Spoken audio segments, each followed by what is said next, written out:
ನಮಸ್ಕಾರ ಎಲ್ರಿಗೂ. ನಾನು ನವ್ಯ.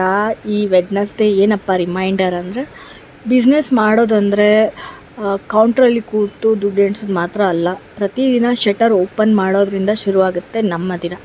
ಕಸ ಗುಡಿಸೋದು, ಕ್ಲೀನ್ ಮಾಡೋದು, ಪ್ರತಿಯೊಂದು ಡ್ರೆಸ್ನ ಅರೇಂಜ್ ಮಾಡೋದು ಎಲ್ಲನೂ ನಮ್ಮದೇ ಕೆಲಸ ಆಗುತ್ತೆ. ಭಾಳ ಜನ ಓನರ್ ಅಂದರೆ ಆರ್ಡ್ರ್ ಕೊಡ್ತಾರೆ ಅಂತ ಅನ್ಕೊತಾರೆ, ಬಟ್ ಅಲ್ಲ, ಎಲ್ಲ ಕೆಲಸನೂ ಫಸ್ಟ್ ನಾವೇ ಮಾಡ್ತೀವಿ. ಅಂಗಡಿನ ಕ್ಲೀನ್ ಮಾಡೋದ್ರಿಂದ ಕಸ್ಟಮರ್ಸ್ಗೆ ಮಾತ್ರ ಅಲ್ಲ, ನಮಗೂ ಒಂದು ಪಾಸಿಟಿವ್ ಫೀಲ್ ಕೊಡುತ್ತೆ. ಪ್ರತಿದಿನ ಒಂಥರ ಹೊಸ ಎನರ್ಜಿ ಬರುತ್ತೆ ಧೂಪ ಹಚ್ಚೋದ್ರಿಂದ.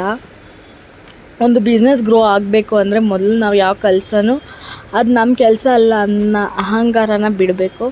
ಕೈ ಕೆಸರಾದ್ರೇ ಅಲ್ವಾ ಬಾಯಿ ಮೊಸರಾಗೋದು. ಸೊ ದುಡಿಮೆ ಮಾಡಿದಾಗ್ಲೇ ಅದ್ರ ಸಿಹಿ ನಮಗೆ ಸಿಗೋದು. ನಮ್ಮ ಅಂಗಡಿ ಅಂದರೆ ಅದು ನಮ್ಮ ಜವಾಬ್ದಾರಿ. ಅದನ್ನು ಚೆನ್ನಾಗಿ ಇಟ್ಕೊಳ್ಳೋದು, ಕ್ಲೀನಾಗಿ ಇಟ್ಕೊಳ್ಳೋದು, ಪ್ರತಿಯೊಂದು ಕೆಲಸನೂ ಪ್ರೀತಿಯಿಂದ ಮಾಡೋದು, ಇದೆಲ್ಲನೂ ಬಿಸ್ನೆಸ್ನ ಒಂದು ಭಾಗ. ಯಶಸ್ಸು ಒಂದೇ ದಿನದಲ್ಲಿ ಸಿಗೋದಿಲ್ಲ. ಪ್ರತಿದಿನ ಯಾರೂ ನೋಡೋದ ಸಣ್ಣ ಸಣ್ಣ ಕೆಲಸಗಳೇ ಒಂದು ದಿನ ಎಲ್ಲರೂ ನೋಡೋ ದೊಡ್ಡ ರಿಸಲ್ಟನ್ನು ಕೊಡೋದು. ನೀವು ಬಿಸ್ನೆಸ್ ಓನರ್ ಆಗಿರಬಹುದು, ಆದರೆ ಬೇಕಾದಾಗ ವರ್ಕರ್ ಆಗ್ಲೂ ಸಿದ್ಧ ಆಗಿರಬೇಕು. ಅಲ್ಲಿಂದಲೇ ನಿಜವಾದ ಗ್ರೋತ್ ಅನ್ನೋದು ಶುರುವಾಗುತ್ತೆ. Thank you so much. Next ವೀಡಿಯೋಲಿ ಮೀಟ್ ಆಗೋಣ. ಬಾಯ್ ಬಾಯ್.